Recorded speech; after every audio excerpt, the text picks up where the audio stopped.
अस्सलाम वालेकुम। मैं ये रेसिपी ले आई हूँ फज स्पॉन्ज की, आपने ध्यान से सुननी है, ठीक है।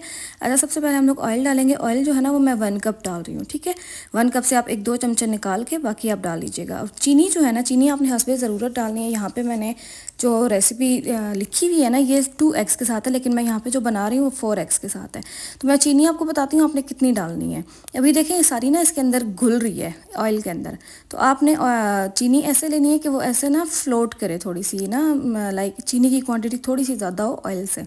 देखिए जैसे ये है ना, अब बिल्कुल ऐसे हो कि चीनी थोड़ी सी ना ज़्यादा ज़्यादा लगे, वैसे वाला, क्योंकि ना इसमें हम लोग जितना भी मीठा डालें ना, एक कम होता है। तो अब ये देखें यहाँ पे हम लोग अब एग्स डालेंगे। एग्स जो है वो 4 डालेंगे। और ये जो लिखी हुई है ना रेसिपी, ये मैंने लिखी हुई है 2 की, मतलब कि 2 अंडों की। अब हमने जो है ना ये अंडों को अच्छे से ना हमने है ना हाथों से ही विप करना है। ये जैसे मैं विस्क कर रही हूँ ना, और इसको इतना विस्क करना है कि इसका जो भी येलोइश कलर है ना वो थोड़ा सा वाइटिश में चला जाए, ठीक है। और थोड़े से ना बबल्स आ जाएं, ये देखिए ऐसे करना है। और अच्छा खासा ज़ोर लगाना होता है इसमें। और इसके बाद जो है ना हम लोग जो अपने पतीला उसको प्री हीटिंग के लिए रख लेंगे। आप लोग कहते हैं आप लोग पतीले में कैसे करती हैं, तो मैं ये इसका बता रही हूँ। देखिए ये नमक है, ये मेरा 3-4 साल पुराना है। मैं शुरू से जब से मैंने बेकिंग स्टार्ट की है ना, बेकिंग मैं जब तक घर में भी बनाती थी तब से ही ये नमक है। और ये नमक है, नमक के ऊपर स्टैंड, और फिर स्टैंड के ऊपर जो है ना हम लोगों ने वो रखना है, मोल्ड्स वगैरह रखती हूँ मैं। तो वो स्टैंड के ऊपर ना एक और रखा हुआ है ताकि ना ज़्यादा सारे मोल्ड्स आ जाए। अगर आप लोग सिंपल घर के लिए अगर आप लोग एक ही मोल्ड रखना है तो फिर तो बस वो स्टैंड ही सही है आप लोगों के लिए। अच्छा ये देखिए हमने इसकी मिक्सिंग कैसे करनी है, जैसे ये मास्क कर रहा है, ठीक है। ये मास्क कर रहा है। इसके बाद हम लोगों ने ना यहाँ पे दही डालनी है। दही जो मैं यहाँ पे डाल रही हूँ ना 16 टेबल स्पून है, मतलब कि 16 टेबल स्पून है। और दो जो है ना, 2 अंडों में 8 टेबल स्पून होती है, ठीक है। 8 2 में और 16 4 में। तो हम लोग ये देख रहे हैं, आप लोग गिन भी लें, हम लोगों ने जो है ना वो 16 ही डाले हैं। और फिर उसके बाद इसको मिक्स कर लेना। दही जो है ना हमारी वो होम मेड ही है, अम्मी बनाती हैं तो हम लोग होम मेड ही यूज़ करते हैं। इसके बाद इसको भी मिक्स कर लेंगे। इसके बाद जो है ना मैं आपको पानी दिखाऊंगी कि पानी आप लोगों ने किस तरह का गर्म यूज़ करना है। आप लोगों ने उबालना बिल्कुल भी नहीं है, बिल्कुल भी। वो वाले जो होते हैं ना, एक बिल्कुल जो फर्स्ट स्टेज होती है ना उबालने की, उसमें आप लोगों ने करना है। इसके बाद ये देखिए हम लोग वनीला एसेंस डाल देंगे क्योंकि अंडों की बू आती है, ठीक है। तो इसके लिए वनीला लाजमी होता है। वनीला डाल के हम लोग मिक्स कर लेंगे। उसके बाद हम लोग इसके अंदर पानी डालेंगे। हर एक चीज़ ऐड करके ना आपने इसको अच्छे से मिक्स करना है। अब ये देखिए ये पानी, पानी में देखिए बिल्कुल छोटे छोटे से बबल्स आए हुए हैं। आपने ना बस इस स्टेज तक इसको गर्म करना है, बहुत ज़्यादा बॉयल नहीं करना वरना रेसिपी ख़राब हो जाएगी। बस एक होता है ना नीम गर्म हम लोग करते हैं, ल्यूक वार्म वाटर, बस वैसा वाला चाहिए। और ये देखिए हम लोगों ने घर के ही चाय का कप लिया हुआ है और इसको हम लोगों ने 3/4 फिल किया है, ठीक है। बहुत ज़्यादा भरना नहीं है वरना बैटर जो है बहुत ज़्यादा लिक्विड ही हो जाएगा। तो इस तरह के हम लोगों ने 2 ग्लास डालने, 2 कप डालने हैं, क्योंकि ये 4 अंडों की है ना। अगर आप लोग 2 अंडों की बना रहे हैं तो आप लोगों ने तकरीबन आप लोगों ने 1 ही कप डालना है। और ये जो रेसिपी है ना, इससे 4 अंडों की जो रेसिपी है, इससे जो है ना मैंने 5 पाउंड्स का स्पंज बनाया था, ठीक है। 5 पाउंड्स का, लाइक 5 पाउंड के केक के लिए स्पंज, ठीक है। तो वो हो गया। और अगर आप लोग 2 से बनाएंगे तो 2 से तकरीबन 2.5-3 का बन जाएगा आराम से, 2.5-3 पाउंड का। और इसके बाद ही हम लोगों ने मैदा डालना है। मैदा जो हम लोग डाल रहे हैं ना वो है जी 3 कप्स, ठीक है। 3 कप्स। अब इस तरह के मैंने जो है ना हाफ वाला कप रखा हुआ है अपने पास, तो वो मैं 6 डाल रही हूँ। तो आप लोगों ने 3 डालने हैं, मतलब कि टोटल 3 कप्स हो गए फॉर 4 एक्स, ठीक है। अगर 2 एक्स के लिए बना रहे हैं तो 1.5 कप। और इसके बाद हम लोगों ने कोको पाउडर डालना है 4 चमचे हैं। उसके बाद बेकिंग पाउडर जो है वो 3 चमचे, और जो बेकिंग सोडा होता है वो उसका हाफ होता है, मतलब कि वो डालेंगे हम लोग 1.5 टेबल स्पून, ठीक हो गया। अब हम लोग इन सारों को मिक्स कर लेंगे। और जो है ना 2 एक्स की रेसिपी मैंने स्टार्ट में लिखी हुई है, आप लोग वो भी देख लीजिएगा, ठीक है। हम लोग तो बल्क में बनाते हैं इसलिए मुझे फिर ना ये ज़्यादा सारे की ज़रूरत पड़ गई थी इसलिए। और डेली बेसिस पे ऐसे ही होता है कि कभी 4 अंडे कभी 5 अंडे इस तरह हम लोग बनाते हैं। तो फिर कम की मेरे पास वो थी नहीं, कोई मटेरियल नहीं था, फिर मैंने कहा कि ऐसे ही शेयर कर देती हूँ। और ये फिर सारा हम लोग सीव कर लेंगे इसको, जो भी, क्योंकि सीव करना ज़रूरी होता है। एक तो उससे ना एयर आती है, हमारे जो स्पंज होता है ना उसके अंदर एयर आती है, बबल्स आते हैं। और दूसरी चीज़ ये जो होती है ना, जो गिल्टियाँ टाइप बन जाती हैं, ये सारी रिमूव हो जाती हैं। तो ऐसे हम लोग सारा रिमूव कर लेंगे और बस जो पीछे रिमेनिंग है वो फेंक देंगे। और इसके बाद ये देखें ये सारा हो गया मिक्स। अब हम लोग इसको मिक्स कर लेंगे तो मिक्स करके हम लोग इसको अच्छे से यहाँ भी जेंटली आप लोगों ने करना है। अच्छा इसके बाद ना ये जो होता है हमेशा जो होता है ना, हम लोग ये इतना डाल के ना हम लोग थोड़ा सा मैदा ना और डालते हैं, तकरीबन हाफ कप जो है ना और डालते हैं, क्योंकि वो चीज़ जो है ना हमें बाद में देखनी होती है कि बैटर किस तरह, वो मैं आप लोगों को दिखाऊंगी कि बैटर किस तरह का होना चाहिए।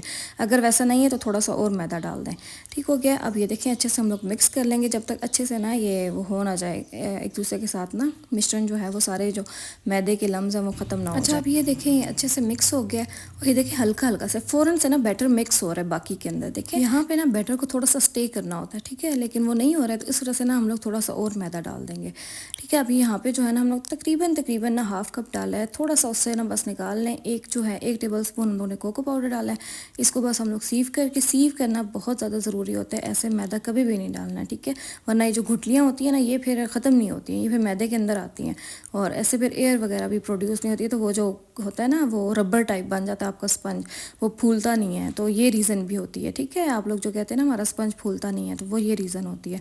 अब बस मिक्स कर लेंगे, उसके बाद जो है ना मैं आपको इसकी कंसिस्टेंसी दिखाऊंगी जो अच्छी वाली होती है ना, जो वाकई इसके लिए होती है।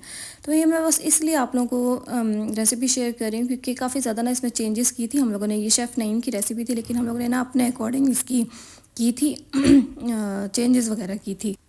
ये देखें जी सारा मिक्स हो गया। अभी देखिए थोड़ा सा ठहर रहा है, उसके बाद ये मिक्स हो रहा है। अभी आप लोग देखिएगा, ये देखिए थोड़ा सा इसको ठहरना है, थोड़ा सा अपनी शेप होल्ड करेगा, उसके बाद इसने ना मिक्स होना है उसके अंदर। और अभी हमारा जो है बैटर रेडी है। अब हम लोग ना स्पैचुला लेके आसपास जो भी होता है ना, अक्सर ड्राई पाउडर जो होता है वो सारा लाइट साइड्स पे लगा हुआ होता है, तो उसको हम लोग उतार लेंगे। अभी जो है ना हम लोग इसकी वो भी दिखाएंगे, वो जो नहीं होता मिक्स करने का जो तरीका होता है वो लाजमी ही करना होता है सही से। जैसे ना आप लोग एक गुठलियाँ तोड़ नहीं रहे होते, ऐसे मिक्स करना है। ये देखें जैसे कोई भी गुठली हो ना बीच में, कोई भी लम्स हो, वो जो है वो मिक्स हो जाए अच्छे से, तो आप लोगों ने ऐसे मिक्स करना। और बस ये देखिए मिक्सिंग वगैरह हो गई है। अब हम लोग ना बैटर को मोल्ड्स वगैरह में डाल देंगे। ये जिसमें डाल रही हूँ ना अभी, ये 6 इंच का है, 6 इंच के 2 मैंने यूज़ किए, जिससे मैं 3 पाउंड्स का बनाऊँगी।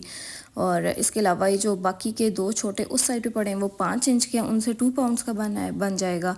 और ये जो आखिरी है इससे बेंटो बन जाएगा।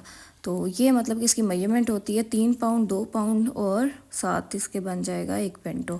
तो मतलब कि 5.5 पाउंड का ना हम लोग आराम से बना सकते हैं। ये बेंटो के लिए जो मैंने लिया है ना, ये 4 इंच हाइटेड है। ठीक है, तो हम लोग हर चीज़ लेवल कर देंगे। ये देखें सब कुछ सब में डल गया इक्वली, जैसे मुझे लेयर्स चाहिए थे मैंने उस हिसाब से इसको डिवाइड कर लिया। अब हम लोग इसको पतीले में रख लेंगे। अभी जो मैं नीचे ब्लैक ट्रे रखी हुई है ना, इसका मकसद यही है कि एट अ टाइम ना इसके अंदर 3-4 मोल्ड आ जाए आराम से। तो ये देखें यहाँ पे मैं ये जो पतीला है ना, आप लोग पूछते हैं कितने इंच है, तकरीबन ये 14-15 इंच होगा। ये सबसे बड़ा वाला जो है ना, अम्मी के सारे जो जहेज़ के थे ना पतीले, मैंने इस काम के लिए रख लिए। ये सबसे बड़ा वाला था, इसके बाद ये छोटा है, इसमें ना हम लोग चावल वगैरह बनाते हैं। तो अगर मुझे ज़रूरत पड़े तो मैं ऐसे ही यूज़ करना शुरू हो जाती हूँ। अगर फिर भी ज़रूरत हो ना, तो छोटा है एक और जिसमें सालन वगैरह हम लोग बनाते हैं, तो उसमें भी एक मोल्ड आ जाता है आराम से बड़ा 6 इंच का, तो वो मैं उठा के रख देती हूँ।